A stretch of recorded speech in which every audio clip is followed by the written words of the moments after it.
जब भगवान श्री कृष्ण ने देखा कि उत्पात शुरू हो गए, आकाश पृथ्वी अंतरिक्ष में बड़े बड़े अपशकुन हो रहे हैं, उन्होंने सुधर्मा सभा में उपस्थित सभी यदुवंशियों से बात कही। श्रेष्ठ यदुवंशियों, ये देखो द्वारिका में बड़े बड़े भयंकर उत्पात होने लगे हैं। ये साक्षात यमराज की ध्वजा के समान हमारे महान अनिष्ट के सूचक है। अब हमें द्वारिकापुरी में नहीं ठहरना चाहिए। स्त्रियां, बच्चे और बूढ़े तुरंत द्वारिका से निकले और शंखोद्धार क्षेत्र में चले जाएं, और हम लोग सब प्रभास क्षेत्र में चले। आप सब जानते हैं कि जहां सरस्वती पश्चिम की ओर बहकर समुद्र से जा मिली है, वो प्रभास क्षेत्र है। वहां हम स्नान करके पवित्र होंगे, उपवास करेंगे और एकाग्रचित्त से स्नान एवं चंदन आदि सामग्रियों से देवताओं की पूजा करेंगे। वहां स्वस्ति वाचन के बाद हम लोग गौ, भूमि, सोना, वस्त्र, हाथी, घोड़े, रथ और घर आदि के द्वारा महात्मा ब्राह्मणों का सत्कार करेंगे। ये विधि सब प्रकार के अमंगलों का नाश करने वाली और परम मंगल की जननी है। श्रेष्ठ यदुवंशियों, देवता, ब्राह्मण और गौओं की पूजा ही प्राणियों के जन्म का परम लाभ है। इसलिए निकलो द्वारिका से। सबको हटाया, स्त्रियां, बच्चे, बूढ़े शंखोद्धार क्षेत्र में और समस्त यदुवंशी प्रभास क्षेत्र में चले। द्वारिका छोड़ो। परीक्षित, सभी वृद्ध यदुवंशियों ने भगवान श्री कृष्ण की यह बात सुनकर तथास्तु कहकर उसका अनुमोदन किया। तुरंत नौकाओं से समुद्र पार करके रथों द्वारा यदुवंशी प्रभास क्षेत्र की यात्रा की। वहां पहुंचकर यादवों ने यदुवंश शिरोमणि भगवान श्री कृष्ण के आदेशानुसार बड़ी श्रद्धा और भक्ति से शांति पाठ आदि तथा और भी सब प्रकार के मंगल कृत्य किए। ये सब तो उन्होंने किया, परंतु श्रापवश उनकी बुद्धि हरण हो गई। ब्राह्मणों का एक तरह से उपहास किया था, पेट में बांध करके कि लड़का होगा कि लड़की, तो उनका इससे वो होगा जो तुम्हारे वंश का विनाश करेगा। अब वो समय आ गया। भगवान ने आदेश किया था कि स्वस्ति वाचन करा करके, गौओं का पूजन करके, ब्राह्मणों का पूजन करके खूब दान पुण्य करो, मंगल होगा। प्रभास क्षेत्र में स्वस्ति वाचन होते होते बुद्धि खराब हो गई, क्योंकि वो साप है और सबने जो नहीं पीना चाहिए वो पिया। ये अंतिम लीला है इनकी। मैरेयक नामक मदिरा का पान किया। ये पीने में बहुत मीठी लगती है, परिणाम में सर्वनाश करती है। सबकी बुद्धि भ्रष्ट हो गई। भगवान ने क्या कहा था, किसी को होश नहीं रहा। तीव्र मदिरा के पान से सब के सब घमंडी अहंकार से युक्त हो गए और एक दूसरे से लड़ने झगड़ने लगे। सच पूछो तो ब्राह्मणों का शाप लागू हो गया। श्री कृष्ण की माया बड़ी गूढ़ है। अब वो आपस ही में क्रोध करके एक दूसरे पर धनुष, बाण, तलवार, भाला, गदा, तोमर, रिष्टि, अस्त्र शस्त्रों से भिड़ गए आपस ही में। कहते हैं 88 करोड़ यदुवंशी थे। 88 करोड़। वैसे ही महाबलवान थे। अब तुम मैरेयक नामक मदिरा का पान किए थे तो बुद्धि भ्रष्ट थी। वो अपने ही पुत्र पौत्रों को काटने लगे। मतवाले यदुवंशी रथों, हाथियों, घोड़ों, गधों, ऊंटों, खच्चरों, बैलों, भैंसों और मनुष्यों पर भी सवार होकर एक दूसरे को बाणों से घायल करने लगे, मानो जंगली हाथी एक दूसरे पर दांतों से चोट कर रहे हों। सबकी सवारियों पर ध्वजाएं फहरा रही थी। पैदल सैनिक भी आपस में उलझ रहे थे। प्रद्युम्न सांब से युद्ध करने लगे, अक्रूर जी भोज से युद्ध करने लगे। ये घर के लोग हैं, घर के जन हैं। अनिरुद्ध जी सात्विकी से भिड़ गए, सुभद्र संग्रामजीत से, भगवान श्री कृष्ण के भाई गद उसी नाम के उनके पुत्र से, सुमित्र सुरथ से युद्ध करने लगे। ये सभी बड़े भयंकर योद्धा क्रोध में भरकर एक दूसरे का नाश करने पर तुल गए।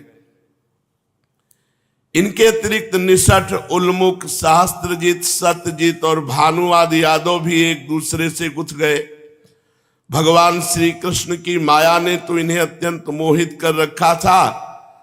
ब्राह्मणों के साप ने बुद्धि भ्रष्ट कर दी, मदिरा के नशे ने और बुद्धि भ्रष्ट कर दी। दासार, वृष्णि, अंधक, भोज, सात्वत, मधु, अर्बुद, माथुर, सूरसेन, विसर्जन, कुकुर, कुंती भोज, ये सब आपस में लड़ लड़ करके एक दूसरे को मार डाला, काट डाला एक दूसरे को। मूढ़ता ऐसी छा गई कि पुत्र पिता को, पिता पुत्र को काट रहा है, भाई भाई को काट रहा है, भांजा मामा को, नाती नाना को, मित्र मित्र को, सुहृद सुहृद को, चाचा भतीजे को, एक घर के ही सब यदुवंशी एक दूसरे को काट काट करके गिराने लगे। अंत में जब उनके सब बाण समाप्त हो गए, धनुष टूट गए, शस्त्रास्त्र नष्ट भ्रष्ट हो गए, तब उन्होंने अपने हाथों से समुद्र तट पर उगी एरका नाम की, ये वही एरका है जो घिस घिस करके फेंका गया था मूसल, जो उसी से तलवार की तरह प्रकट हुई। बस वो एरका नाम की घास उखाड़ते और उससे मारते तो ब्रह्म श्राप के कारण तत्काल सब कट जाते। ये लोहे के मूसल से चूरा जो था वही एरका नाम की घास, सबकी मृत्यु उसी से हुई। राजन, वो एरका नाम की घास हाथ में आते ही वज्र के समान कठोर और मुदगरों के रूप में परिणित हो गई। अब वे रोष में भरकर उसी घास के द्वारा अपने विपक्षियों पर प्रहार करने लगे। उन्होंने भगवान श्री कृष्ण और बलराम जी को भी अपना शत्रु समझ लिया। उन आताताइयों की बुद्धि ऐसी मूढ़ हो रही थी कि वो भगवान बलराम जी को भी मारने के लिए दौड़े। कुरुनंदन, भगवान श्री कृष्ण और बलराम जी युद्ध भूमि में इधर उधर विचरने लगे। अब तो एक दूसरे को मार मार करके सब नष्ट हो गए। जैसे बांसों की रगड़ से उत्पन्न दावानल बांसों को ही भस्म कर देता है, वैसे ब्रह्म साप से ग्रस्त और भगवान श्री कृष्ण की माया से मोहित यदुवंशियों के स्पर्धा मूलक क्रोध ने पूरे यदुवंशियों का विनाश कर दिया। एक भी नहीं बचा, एक भी नहीं बचा। भगवान श्री कृष्ण ने देखा कि ये महाभार पृथ्वी के थे यदुवंशी, अब यदुवंशियों का संहार हो चुका, तब उन्होंने संतोष की सांस ली। बलराम जी ने समुद्र तट पर बैठ करके एकाग्र चित्त होकर परमात्मा का चिंतन किया और अपने स्वरूप में लीन हो गए, शेष भगवान के रूप में। भगवान श्री कृष्ण ने देखा कि भैया बलराम जी तो अपने स्वरूप में लीन हो गए, तब एक पीपल के पेड़ के नीचे जाकर चुपचाप धरती पर बैठ गए भगवान श्री कृष्ण। सब यदुवंशी मारे गए, एक भी नहीं बचा। बलराम जी बचे थे, वो भी ध्यान करके अपने शेष भगवान के रूप में लीन हो गए। अब भगवान एक पीपल के वृक्ष के नीचे बैठे। भगवान श्री कृष्ण उस समय अपनी अंग कांति से देदीप्यमान चतुर्भुज रूप धारण कर रखा था और धूम से रहित अग्नि के समान दिशाओं को अंधकार रहित करके प्रकाशमान बना रहे थे। वर्षाकालीन मेघ के समान सांवले शरीर से तपे हुए सोने के समान ज्योति निकल रही थी। वक्षा स्थल पर श्रीवत्स का चिन्ह शोभायमान था। वे रेशमी पीतांबर की धोती और रेशमी दुपट्टा धारण किए हुए बड़े मंगलमय रूप में थे। मुख कमल पर सुंदर मुस्कान, कपोलों पर नीली नीली अलकें बड़ी ही सुहावनी लगती थी। कमल के समान सुंदर सुंदर एवं सुकुमार नेत्र, कानों में मकराकृत कुंडल झिलमिला रहे थे। कमर में करधनी, कंधे पर यज्ञोपवीत, माथे पर मुकुट, कलाइयों में कंगन, बाहों में बाजूबंद, वक्षस्थल पर हार, चरणों में नूपुर, अंगुलियों में अंगूठियां और गले में कौस्तुभ मणि शोभायमान हो रही थी। घुटनों तक बनमाला लटकी हुई थी। शंख चक्र गदा आयुध मूर्तिमान होकर प्रभु की सेवा कर रहे थे। उस समय भगवान अपनी दाहिनी जांघ पर बायां चरण रखकर बैठे हुए थे। लाल लाल तलवा रक्त कमल के समान चमक रहा था। परीक्षित, जरा नामक एक बहेलिया मूसल से बचे हुए टुकड़े को, मछली लील गई थी, मछली को पकड़ा और वो टुकड़ा निकाला। वो टुकड़ा बाण की नोक में लगाया और उसने दूर से भगवान के चरण तलवे पे बाण मारा। क्योंकि साफ था पूरे वंश का विनाश, तो देखो भगवान ने भी स्वीकार किया। उसने समझा हरिण का मुख है लाल लाल तलवा, बाण मारा तो सीधे भगवान के शीश चरण में बाण से बिंध गया। और जब वो पास आया तो देखा चतुर्भुज परम पुरुष भगवान श्री कृष्ण, उनके चरण में बाण घुस चुका था। अब अपराध तो कर चुका था, कांपने लगा। वो जरा नाम का कांपने लगा। वो व्याध भगवान के चरणों में सिर रखकर धरती पर साष्टांग लेट गया। उसने कहा, हे मधुसूदन, मैंने अनजान में ये महापाप कर दिया। सचमुच मैं बहुत बड़ा पापी हूं, परंतु आप परम यशस्वी और निर्विकार हैं। आप कृपा करके मेरे अपराध को क्षमा कीजिए। सर्वव्यापक सर्वशक्तिमान प्रभु, महात्मा लोग कहा करते हैं कि आपके स्मरण मात्र से मनुष्यों का अज्ञान अंधकार नष्ट हो जाता है। बड़े खेद की बात है कि मैंने स्वयं आपका ही अनिष्ट कर दिया। वैकुंठनाथ, मैं निरपराध हरिणों को मारने वाला महापापी हूं। आप मुझे अभी मार डालिए, क्योंकि मर जाने पर मैं फिर कभी आप जैसे महापुरुषों का ऐसा अपराध न करूंगा। भगवान, संपूर्ण विद्याओं के पारदर्शी ब्रह्मा जी और उनके पुत्र रुद्र आदि भी आपकी योग माया का विलास नहीं समझ पाते, क्योंकि उनकी दृष्टि भी आपकी माया से आवृत है। ऐसी अवस्था में हमारे जैसे पापियोनी लोग उसके विषय में कह ही क्या सकते हैं। भगवान श्री कृष्ण ने कहा, हे जरे, तू डर मत, उठ उठ, ये तूने मेरे मन का काम किया है। जा, मेरी आज्ञा से ये विमान आया, तू बैठ और स्वर्ग में जा। जिसकी प्राप्ति बड़े बड़े पुण्यवानों को बड़ी कठिनता से होती है।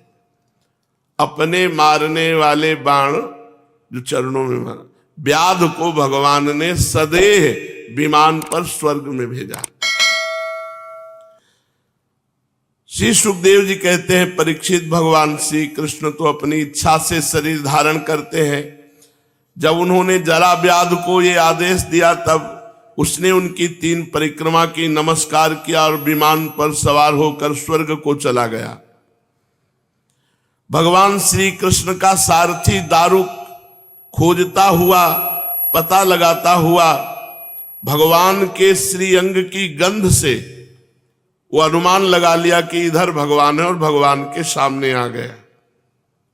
दारुक ने वहां जाकर देखा कि भगवान श्री कृष्ण पीपल के वृक्ष के नीचे आसन लगाए बैठे हैं, असह्य तेज वाले आयुध मूर्तिमान होकर भगवान की सेवा में संलग्न है। उन्हें देखकर दारुक के हृदय में प्रेम की बाढ़ आ गई, नेत्रों से आंसुओं की धारा बहने लगी। वो भगवान के रथ से कूदकर भगवान के चरणों में गिर पड़ा। भगवान का नित्य सारथी है। उसने भगवान से प्रार्थना की, प्रभु रात्रि के समय चंद्रमा के अस्त हो जाने पर राह चलने वाले की जैसी दशा होती है, आपके चरण कमलों का दर्शन न पाकर मेरी भी वैसी ही दशा हो गई है। प्रभु मेरी दृष्टि नष्ट हो गई है, चारों ओर अंधेरा छा गया है। अब न तो मुझे दिशाओं का ज्ञान है और न मेरे हृदय में शांति ही है।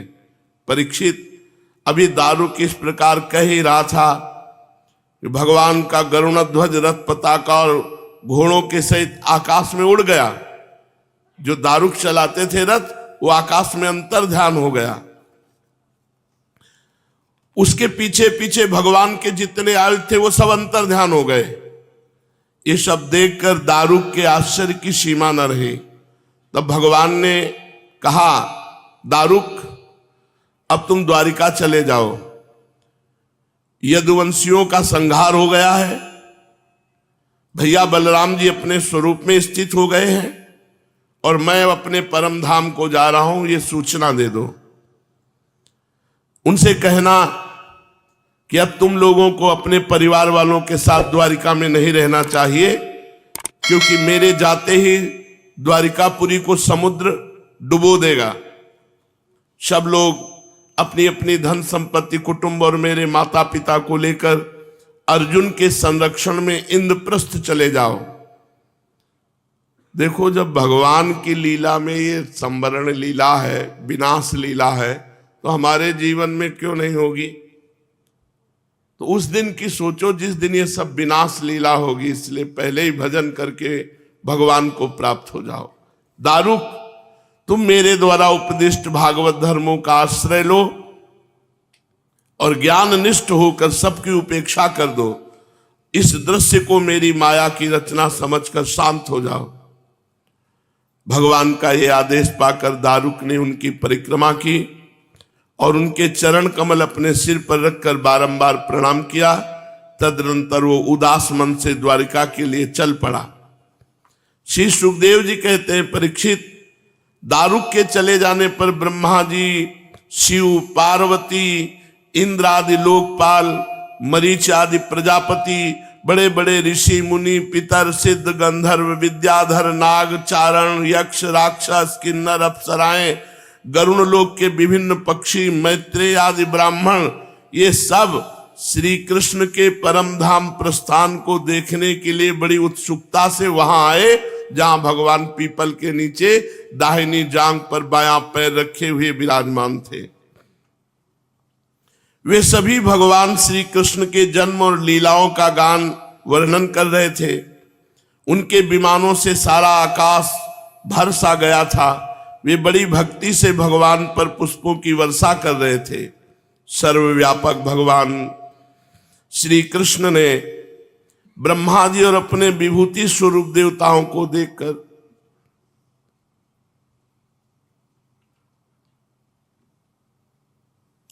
अपने नेत्र बंद कर लिए, अपने स्वरूप में स्थित होने के लिए।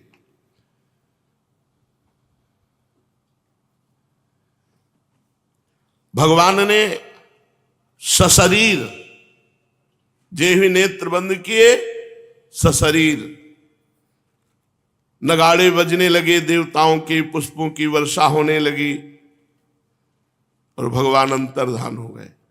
जैसे बैठे थे वैसे ही अंतर्धान हो गए। भगवान श्री कृष्ण के पीछे पीछे इस पृथ्वी लोक से सत्य, धर्म, धैर्य, कीर्ति और श्री, ये सब चली गई। भगवान श्री कृष्ण की गति मन और वाणी के परे है।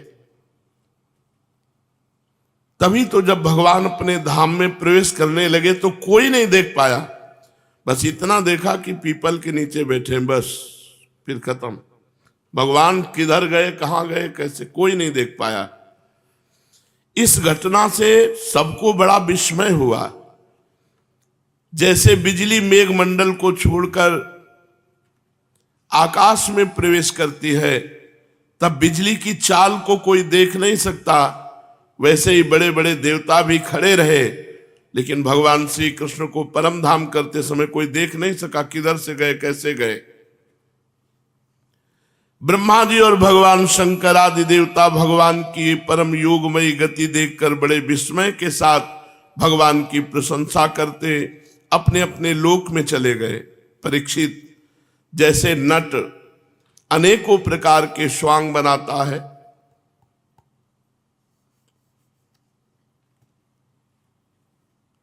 परंतु वो निर्लेप रहता है, वैसे ही भगवान है।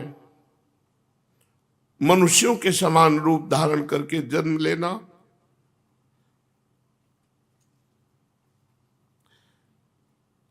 लीला और फिर लीला का स्मरण कर लेना उनके लिए अभिनय मात्र है। वे स्वयं ही इस जगत की सृष्टि करते हैं, इसमें प्रवेश करते हैं, फिर इसका संहार कर लेते हैं। महामहिम स्वरूप है।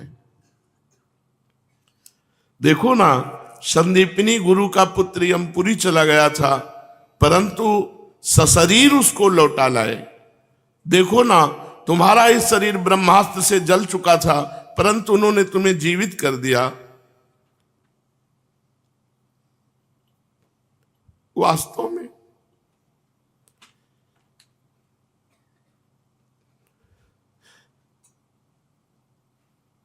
उनकी शरणागत वत्सलता ही ऐसी।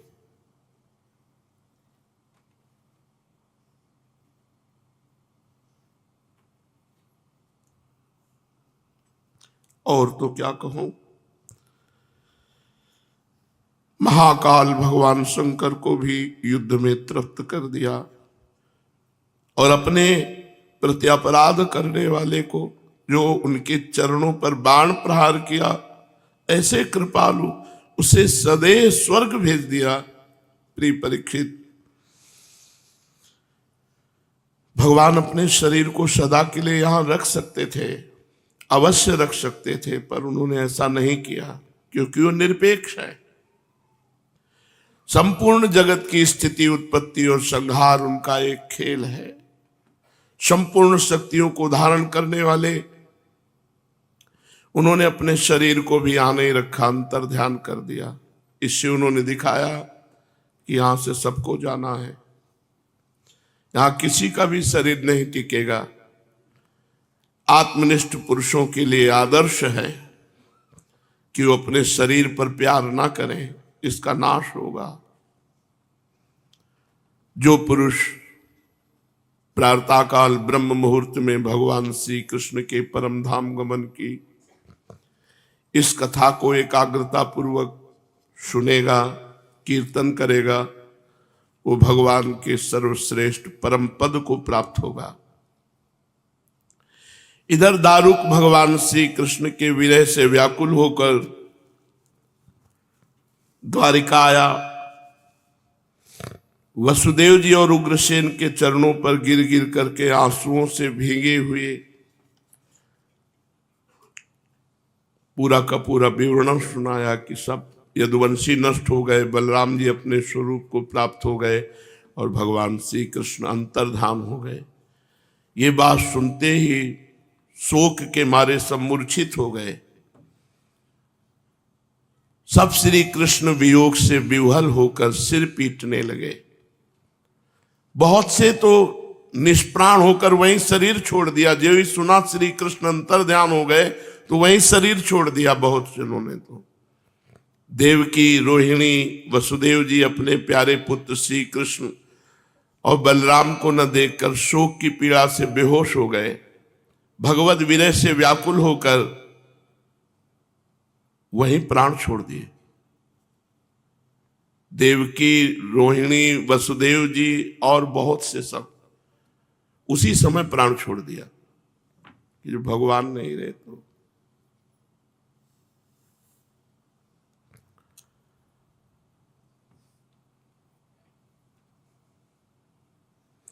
बलराम जी की पत्नियां, वसुदेव जी की और शेष पत्नियां, ये सब अग्नि में प्रवेश कर गई। भगवान श्री कृष्ण की रुक्मिणी आदि पटरानियां, ये सब भगवान का ध्यान करते हुए अग्नि में प्रवेश कर गई। परीक्षित, अर्जुन अपने परम प्रीतम भगवान श्री कृष्ण जो उनके सखा है, बड़े व्याकुल थे। यही थे, द्वारिका में ही थे, पर उन्होंने गीता के सदुपदेश से अपने चित्त को संभाला और भगवान ने जो आज्ञा करी है उसका पालन करना है। यदुवंश के मृत व्यक्तियों में जिनको कोई पिंड दान देने वाला न था, अर्जुन ने श्राद्ध किया। महाराज, भगवान के अंतर्धान होते इस समुद्र ने ऐसी उत्ताल तरंग मारी कि संपूर्ण द्वारिका को अपने जल में ले लिया। देखो, ये विनाश लीला है, ये सबके जीवन में आएगी। इसलिए भजन कर लो, भगवान को रिझा लो। यहां कुछ नहीं है, कुछ नहीं, एकदम नाटक माया का चल रहा है। भजन कर लो, यही सार्थक है। जहां भगवान निवास करते हैं उस द्वारिका को लील गया समुद्र, अपने में लीन कर लिया, सब नष्ट भ्रष्ट हो गया। देखो, भगवान का सब कोई आग में प्रवेश कर गया कि सुनते ही किसी के प्राण निकल गए। 88 करोड़ तो यदुवंशी लड़कर मर गए, सब विनाश।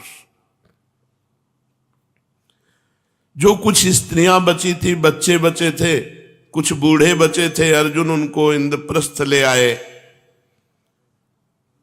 अनिरुद्ध के पुत्र वज्र का राज्याभिषेक कर दिया। तुम्हारे दादा युधिष्ठिर आदि पांडवों को अर्जुन से ही ये बात मालूम हुई कि यदुवंशियों का संहार हो गया। तुरंत उन्होंने राजपद छोड़ा और हिमालय की अंतिम यात्रा की। उन्होंने भी प्राण त्याग दिए। महान भागवत थे, सब क्रमशः गिरते गए हिमालय में, शरीर छूटता गया। मैंने तुम्हें देवताओं के भी आराध्य देव भगवान श्री कृष्ण की जन्म लीला से लेकर कर्म लीला और संवरण लीला सुनाई। जो इसका श्रद्धा के साथ कीर्तन करेंगे, श्रवण करेंगे, वो समस्त पापों से मुक्त हो जाएंगे। परीक्षित,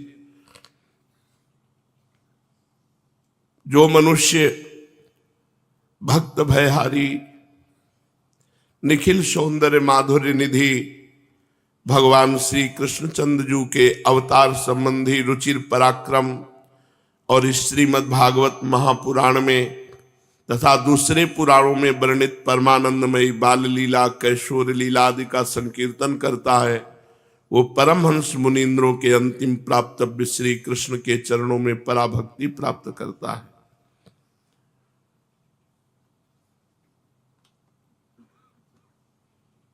कुछ नहीं है, कुछ नहीं। ये सब जब भगवान का कुछ नहीं बचा तो तुम्हारा क्या बच जाएगा, विचार करो। इसलिए शांत, चाहे दुखद परिस्थिति हो चाहे सुखद परिस्थिति हो, बस हर समय नाम जप करो, हर समय मंत्र जप करो।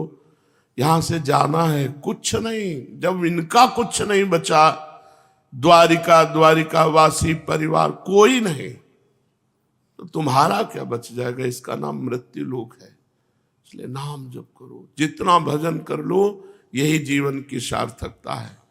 ये सब प्रपंच है, सब दिखावा है माया का। जितना भजन कर लो बस उतना ही सार्थक है। यहां से जाना है, जाना है। कृपा करें श्री कृष्ण कि हमारा चित्त उनके चरणों में लग जाए, सब भूल जाए और यहाँ शरीर छूटे और उनको प्राप्त हो जाए। यही जीवन का फल है। और तो सब नौटंकी है माया की, ये सब नौटंकी है माया की। जब भगवान का कुछ नहीं बचा, जिनको भगवान ने गोद में खिलाया वो पुत्र, जिनको भगवान का दुलार मिला वो पौत्र, वो सब मर गए, हम तुम क्या बचेंगे। काल का विकराल ऐसा स्वरूप है, सबको चाट जाता है। इसलिए हर श्वास नाम जप, हर श्वास भगवत चिंतन, जिससे हमारे जीवन की सार्थकता है। शेष चर्चा आगे। श्री राधा वल्लभ लाल।